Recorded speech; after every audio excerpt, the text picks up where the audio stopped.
Bonjour à tous et bienvenue à cette nouvelle session du Sursaut, cette semaine qui sera consacrée à la question du Conseil d'association entre l'Union européenne et Israël, car la décision a été prise par l'Union européenne cette semaine de reprendre les réunions dans le cadre de ce Conseil. Pour en parler, j'ai le grand plaisir de recevoir Ilana Sicurel, députée européenne française. Bonjour Madame Sicurel. Bonjour, ravie d'être avec vous. Merci beaucoup de votre présence. Alors, vous faites partie des 158 députés européens à avoir appelé le retour, voilà, le retour des réunions du Conseil d'association de vos vœux. Est-ce que vous pouvez nous dire tout simplement pourquoi? Oui, alors pour comprendre l'enjeu de cette reprise, de cette relance du Conseil d'association, il faut peut-être revenir un tout petit peu en arrière. Depuis 1995, l'Union européenne et Israël ont ce qu'on appelle un accord de stabilisation et d'association. Et qu'est-ce que ça veut dire? Ça veut dire que c'est un accord à la fois de libre-échange de biens et de services, avec réduction et élimination des droits de douane, mais surtout, l'accord d'association permet l'accès au marché public et l'accès aux programmes de recherche européens. Et il faut en prendre la mesure parce que c'est assez considérable.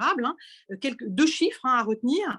Cela fait de l'Union européenne le premier partenaire commercial d'Israël, avec 33% des exportations israéliennes qui vont vers l'Union européenne et 40% des importations israéliennes qui viennent de l'Union européenne. Donc cet accord prévoyait initialement la tenue une fois par an d'une réunion d'association au niveau ministériel pour avancer, structurer les choses. Et ce processus a été interrompu en 2012. Alors, c'était un peu un commun accord parce qu'il y avait à ce moment-là pas mal de tensions, des tensions politiques. Et du coup, ça a arrangé un peu tout le monde de ne pas avoir finalement ce rendez-vous annuel qui était parfois l'occasion pour certains partenaires qui n'étaient pas forcément constructifs, de sortir des questions. Et ça n'a pas empêché, il faut bien le dire, cette relation de se développer très, très bien. Donc, je vais donner quelques chiffres, mais il faut savoir que depuis 1995, Israël est un partenaire stratégique essentiel pour l'Union européenne. Et donc, avec notamment la participation d'Israël au programme de coopération scientifique, quelques chiffres, 1,2 milliard d'euros ont été perçus par des entités israéliennes dans ce cadre. L'Institut Weizmann, l'Université hébraïque de Jérusalem, l'Université Tel Aviv et l'Institut Technion ont été les principaux bénéficiaires de cette coopération. Et autre chiffre parlant aussi, très important, 5 000 Européens et 6 000 Israéliens ont pu prendre part au programme Erasmus, puisque Israël, on ne le sait pas assez, est un partenaire d'Erasmus. Et quand vous avez des jeunes qui font ces échanges, évidemment, ça marque.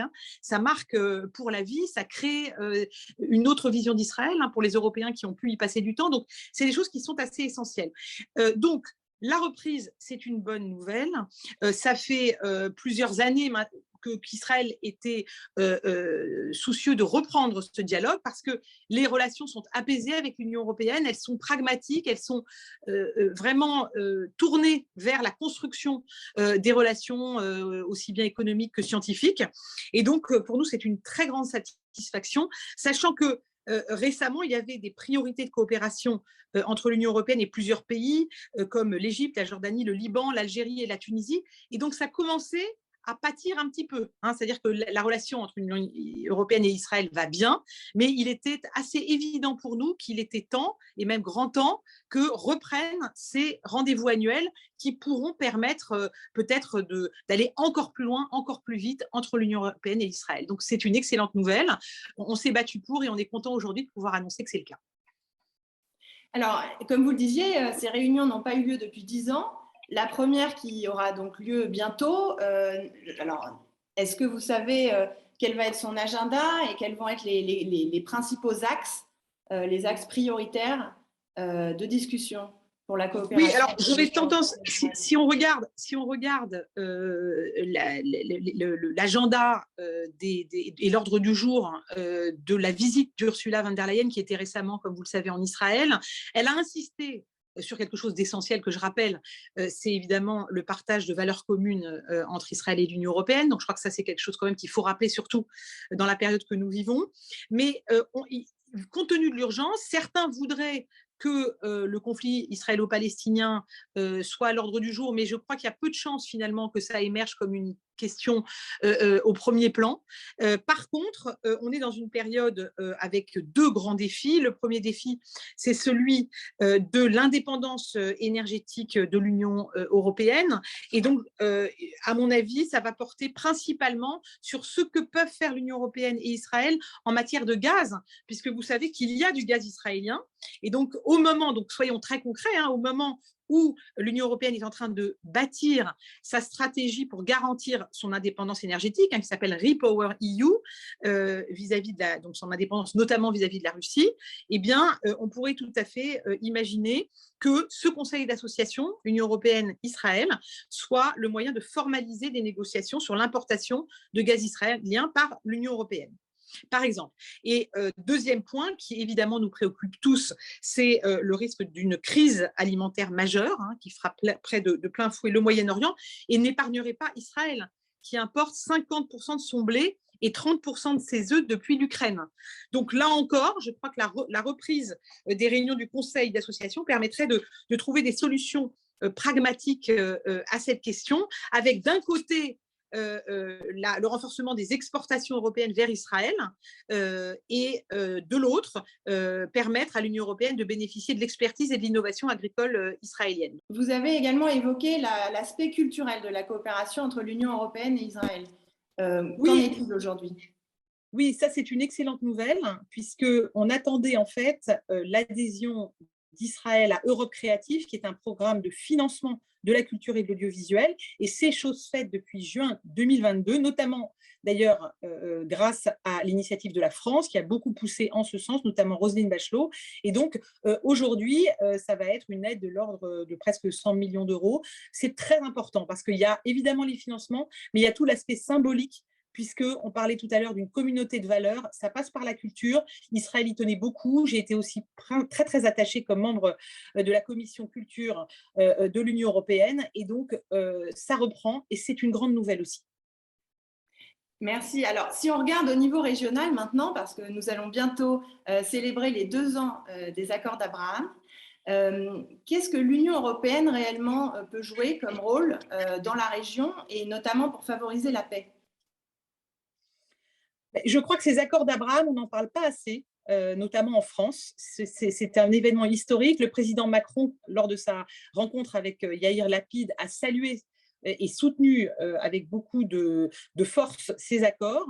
Et je crois que c'est la clé de l'avenir, parce que ce sont des accords qui reposent sur des avancées pragmatiques, des avancées de l'ordre du partage de l'espace aérien, des avancées économiques, des avancées en termes de partenariat sur le plan de la cybersécurité et de la défense d'une manière plus générale. Et donc, ces accords sont très importants. La France et l'Union européenne les soutiennent.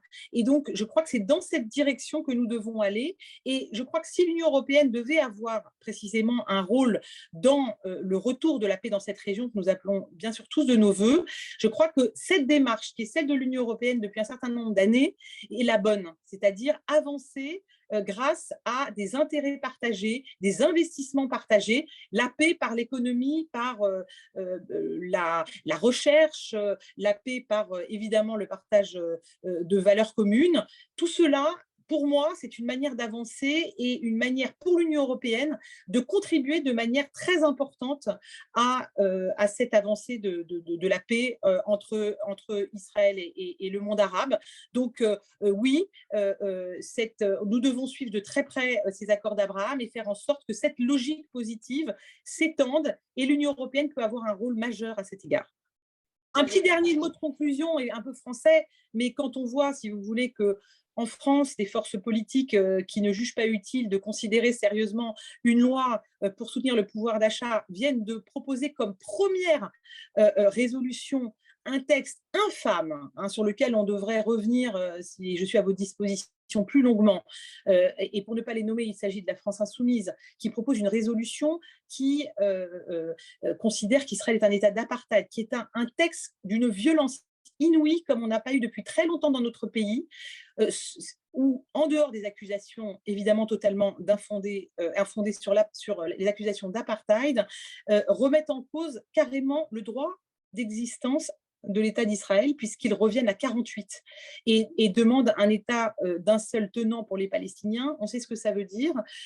Et pointer du doigt Israël en 48 qui respecter le partage et n'a pas été évidemment à l'origine de tout le conflit, vous le savez bien, qui s'en est suivi et dont malheureusement nous avons tellement de mal à nous sortir. Donc ce texte est un scandale absolu et on voit combien il est important que d'être toujours à l'affût de ces attaques d'Israël qui de temps en temps perlent aussi dans l'hémicycle européen. Mais nous sommes là et je dois vous dire avec satisfaction que sur Israël, le regard a changé au sein de l'hémicycle européen. Nous veillons à ce qu'il n'y ait pas de débordement parce qu'il y a toujours des parties prenantes qui veulent instrumentaliser et sont là pour essayer sans arrêt de pointer du doigt Israël. Mais je dois dire que leurs initiatives sont de plus en plus vouées à l'échec grâce à une grande vigilance et l'état d'esprit positif, constructif prime sur ces tentatives d'instrumentalisation du conflit. Donc là encore, des bonnes nouvelles, mais bien sûr, toujours et encore beaucoup de vigilance. Merci beaucoup pour ce message positif et d'avoir pris le temps de répondre à nos questions. Merci à vous pour votre invitation.